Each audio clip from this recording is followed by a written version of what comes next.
Hello everyone and welcome to Skin Deep Season 1. Today we're hanging out with Manny Fernandez. I met Manny 5 years ago when I was living in Vegas and he tattooed one of my sleeves and we've just remained friends ever since. He specializes in large-scale Japanese tattoos, but he also, in my opinion, is just the definition of an all-around artist. He's a painter, a wood carver, a graffiti artist, and a legit DJ that you can go see performing in Vegas. So the way this show will run is in 3 parts, which are always chapter marked below in the timeline. Number 1 is the shop, where Manny will take us around his studio, show us what he has hanging up on the walls, and show us what random items he has sitting on his shelves. That's my favorite part.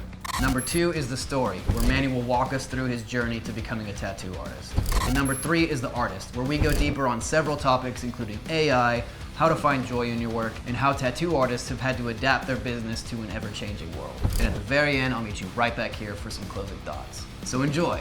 This is Skin Deep, and this is Manny Fernandez.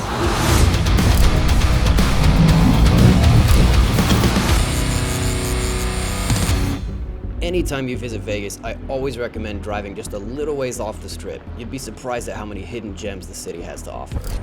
One of them being just a couple blocks away, right off of Sahara. What's up, dude? Yo, what's up? How are you? Bienvenidos. Welcome. Good to see you. Yeah, check it out. So some of these paintings are mine. Some of them I bought from friends I gathered through conventions.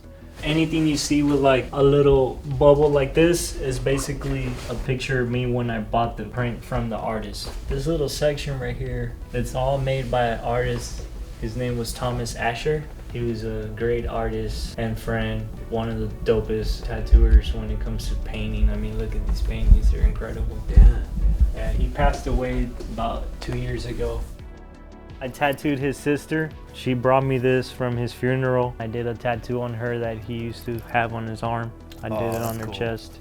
These are like machines that he made with dredging bird.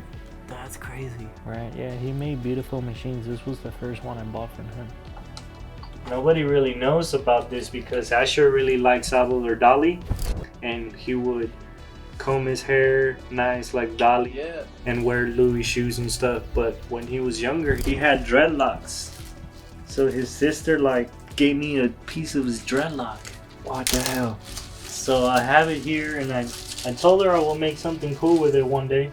So at least right now it's coming out on this show, and that's another way for Asher to live on through tattooing. If you guys haven't checked him out, check out his artwork. Thomas Asher, he's from Florida.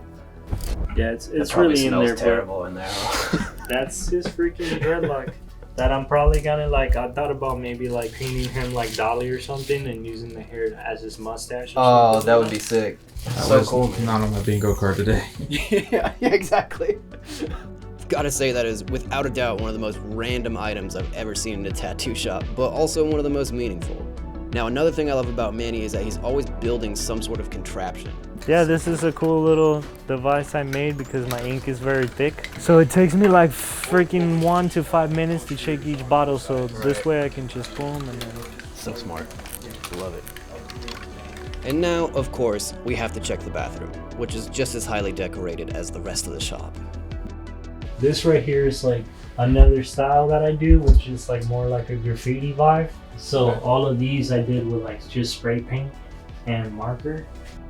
Yeah, I could spend a while in here. This one definitely passes the bathroom check. Now it's time to see my favorite piece in the whole shop. They're all together, the 4 elements. We have this one that is water, that one is earth, that one over there is wind, the one over there is fire, the Fudo. So sick. This was my first version of trying to work with wood and like trying to create this 3D illusion. And then I also wanted to like incorporate like a little painting within the painting. So I epoxied the little painting, put my signature in there, and each dragon is holding like a pearl representing the element. Some of them have gold flake, some of them have modelo. The little cap wrapper, has gold, you know, and like I didn't have any gold flake at the time, so I was like, I guess I can use some of this modelo right here. It works perfectly. And then up on the top, each one has like a kanji of the element, and I would burn that. Go back a little bit in time. When I was 16 years old, I dropped out of high school and I was like doing graffiti. And I met some guys during the day, got got into some painting activities, ended up getting chased by the cops, and long story short, I got sent to a school in Reno called Job Corps. I had paintings in my room and stuff, and this was kind of like a army base kind of place, so like the paintings were like rare to the people. People would come in my room and be like, I like your room because it feels like homey, you know, everybody else is like living like in a juvie kind of environment, and I got these paintings and I'm in my room painting and stuff. From there, like it just started coming to me like, oh, maybe I want to learn how to tattoo. I had a friend from my Revolution Tattoo Parlor. I have a question. Yes. How much are you guys do? We don't do piercings. Sorry. No. No, unfortunately not. So sorry. Have a good day. Where was I at? Doing artwork, coming Friday. first. Yeah, so yeah, a friend of mine from my graffiti crew had an apprenticeship, so I knew what an apprenticeship was. I was living on my own. I had a car payment, so it was hard for me to just quit my job to be a full-time tattoo artist. When I was an apprentice, I wasn't making any money. I haven't even done a tattoo on a person. So I didn't understand the world. I was just like, how are these guys making money? So to them, I wasn't committed enough. And for those reasons, I was let go. So then from there, I was just like, well, you know, I learned here what good tattoos are and what I need to apply myself to start getting to where I want to be as an artist. And I realized how much I sucked and how much I needed to actually like learn. Tattooing and doing art became like a career and like a drive, and there was meaning to it. It wasn't just like, oh, I'm gonna do it for fun.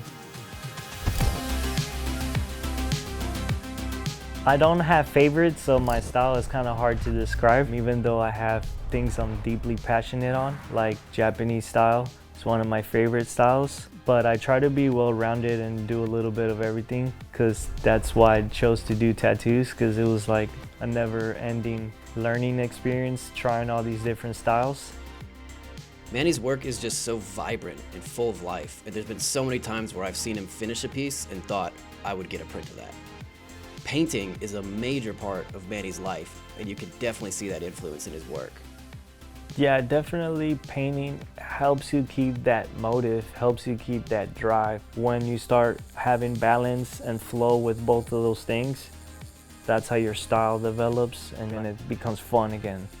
Painting is also something that's completely in your control, which is becoming more and more important for an artist in today's world. I feel the industry is definitely changing with all this technology, with AI, and I'm kind of like in the middle of like both worlds. I'm not a OG and I'm not a new guy either. You get what you put in, you know? For the old people complaining, you have all this new technology too. You can still get better, right? For the new people that are one-upping you, hey, you got more experience than they do, so look up that technology and you either swim or you sink, you know what I mean? Manny has such a healthy perspective on how to maneuver this new landscape, but stay true to your art at the same time, and it was honestly inspiring.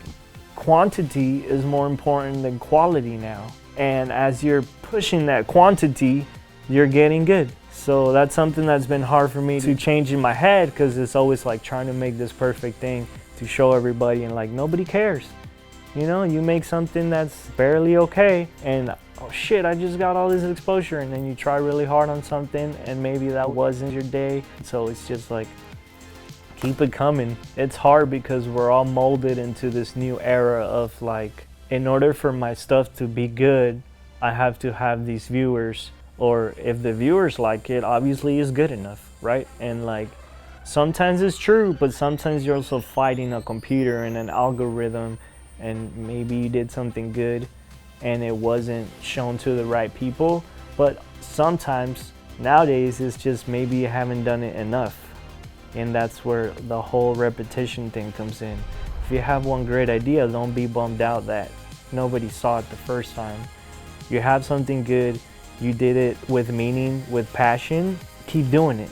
And then eventually people are gonna relate to you because you're real and you're true to yourself, and then the rest is history.